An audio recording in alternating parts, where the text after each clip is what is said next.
ہمارے صوفیاء ہمارے بزرگ فرماتے ہیں کہ تم اس طرح کرو، اگر سارے نشوں سے بچنا چاہتے ہو تو سجدے کا نشہ شروع کرو، سجدے کا نشہ شروع کرو۔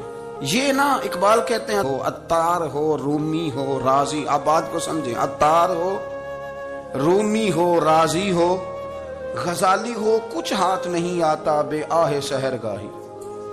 کہتے بہت بڑا صوفی ہو جیسے فرید الدین عطار تھے، بہت بڑا تصوف کا امام ہو جیسے امام غزالی تھے، بہت بڑا تفسیر کا استاد ہو جیسے امام رازی ہو، عطار ہو، رومی ہو، رازی ہو، غزالی ہو، پر کچھ ہاتھ نہیں آتا بے آہ سحر گاہی۔ اگر سویرے اٹھ کے روتا نہیں نا اللہ کی بارگاہ میں، اگر تہجد نہیں نہ پڑھتا تو کچھ ہاتھ نہیں آتا بے آہ سحر گاہی، پھر اس کو کوئی چیز نصیب۔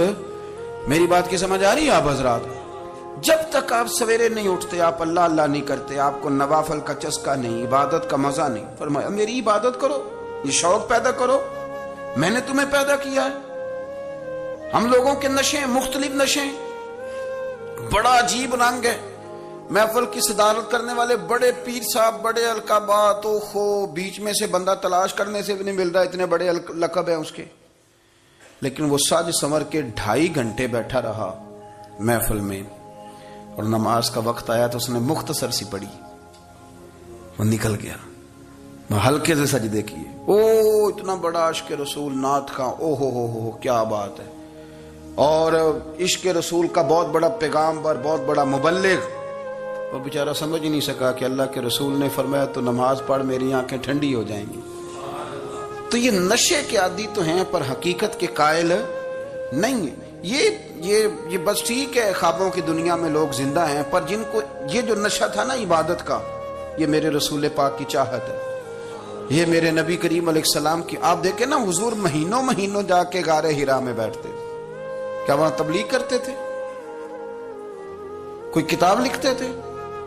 رسول کریم علیہ السلام مہینہ رہتے غار حرا میں، کوئی نہ مجھے دیکھے، کوئی نہ مجھے ملے، حضور یہاں کیا ہے؟ فرمایا میں اپنے رب کی عبادت کروں گا۔ نبی کریم علیہ السلام نے سجدوں کے ساتھ پتھروں اور پہاڑوں کو آباد کر دیا، سجدوں کے ساتھ۔ آپ کا سجدہ آپ کو بہت ساری چیزوں سے چھڑا لیتا ہے، یہ بہت ساری جگہوں سے جھکنے سے بچا لیتا ہے۔ صوفیاء، اولیاء یہ کیا کرتے تھے؟ یہ سجدے کا ذوق ہی تو پیدا کرتے تھے، سجدے کا ذوق۔ شاہ عبدالعزیز دباغ رحمۃ اللہ تعالی علیہ اپنے مریدوں سے فرمایا کرتے تھے کہ اگر تم پکے نمازی بن جاؤ نا، تہجد گزار ہو جاؤ، تو میرے پاس آنا جانا چھوڑ دینا۔ عرض کی حضور کیوں؟ فرمایا میں تمہارے اور رب رسول کے رستے میں رکاوٹ نہیں بننا چاہتا، اب میرا مقصود ہے تمہیں وہاں تک پہنچانا، جب پہنچ گئے تو پھر میری ضرورت ختم ہو گئی۔ ہاں کبھی وسوس آئے، شک پیدا ہو، تکلیف ہو تو آنا، ورنہ میں نہیں چاہتا کہ میں رکاوٹ بنا رہوں۔ تم اللہ اللہ کرو، اس مالک کو راضی کرو۔ میرے رسول پاک علیہ وسلم نے فرمایا بندہ اللہ کے سب سے قریب اس وقت ہوتا ہے جب وہ سجدے کی حالت میں ہوتا ہے۔ کس کے قریب ہوتا ہے؟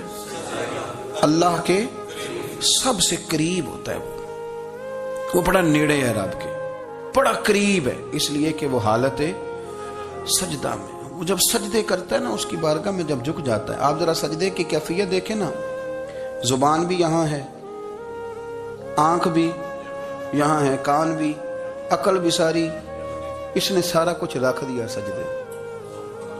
آپ وہ کبھی پیچھے جائیں تو دیہاتوں میں کہا جاتا تھا ناک سے نکیریں نکالو، بہت بڑی سزا ہوتی تھی نا، ناک سے نکیریں نکالو، بڑی سزا ہوتی تھی۔ تو اس نے کہا مالک مجھے کسی نے کہا نہیں، پر دیکھنا میں نے رکھ دی ساری عقل سجدے میں، اور رکھ کے کہا کیا؟ سبحان ربی یا اللہ، اللہ میں پست ہوں تو اعلیٰ ہے، اللہ تو میرا رب ہے اور تو سب سے اعلیٰ اتنا۔ اور فرمایا جب یہ اس کیفیت میں ہوتا ہے تو پھر یہ اپنے رب کے قریب ہوتا ہے۔ کثرت عبادت، نوافل۔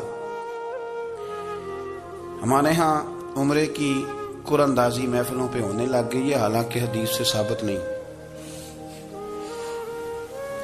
میں دوستوں سے کہتا ہوں جائز ہے، کرنی چاہیے، عمرے کی قرآن اندازی جائز ہے، پر کسی حدیث میں نہیں آئی کہ قرآن اندازی کرو عمرہ کرو. حدیث میں قرآن اندازی یہ آئی ہے کہ نبی پاک علیہ السلام نے فرمایا تمہیں پتہ چل جائے نا پہلی صف کا ثواب کتنا ہے تم قرآن اندازی کرو. عمرے کی قرآن اندازی کا تو پوسٹر چھپتا ہے, تو یہ والی قرآن اندازی کب ہونی ہے؟ ہونی چاہیے کہ نہیں؟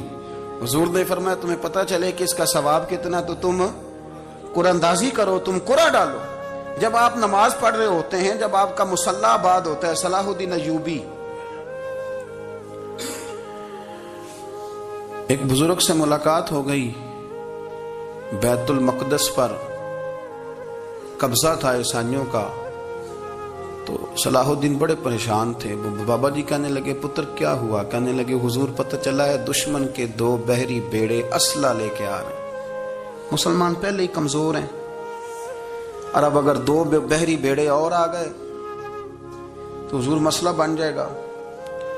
تو میں پریشان ہوں کہ کس طرح یہ کم مسئلے والی ہماری فوج ہے کیسے مقابلہ کرے گی. تو بابا جی کہنے لگے پتر اس طرح کرنا, آج رات تو بھی دعا کرنا اور میں بھی کروں گا, تو بھی دعا کرنا. آپ ناراض نہ ہونا, ہم تو پیروں والے ہیں, ہم تو پیروں کے نوکر غلام ہیں, ہمارا تو گزارا ہی نہیں.